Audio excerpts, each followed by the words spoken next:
Lunch गर्नु यहाँनिर क्यान्टिनमा आइरहेको छु है। अन्त आज चाहिँ के भइरहेको छ भने त मैले सब्जी लिएर आइरहेको थिएँ होइन। अन्त सधैँ चाहिँ हामी भात पकाएर खान्छ अफिसमै। अन्त सब्जी मात्रै लिएर आउँछ नि त। अहिले चाहिँ ल्याउनु भएन रहेछ सब्जी, म मात्रै बोकेर होइन। अन्त लास्टमा चाहिँ क्यान्टिनमै खानुपर्छ भनेर चाहिँ आइरहेको छ। यो चाहिँ आइगो हो। अन्त मेरो चाहिँ अब आउँदैछ फाले। मैले चाहिँ के भने अरे के मगाएँ अरे मैले चाहिँ फाले हो त्यो पनि 4-4वटा एकैचोटि हो। मान्छेहरू त चाहिँ यत्रो छ म नआँटेको तर यति खान्छ यति यो त खानु पऱ्यो त्यसले किन नखाइदिन्छ कति खान्छ।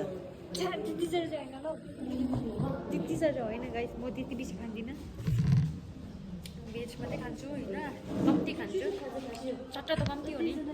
यो चाहिँ हाम्रो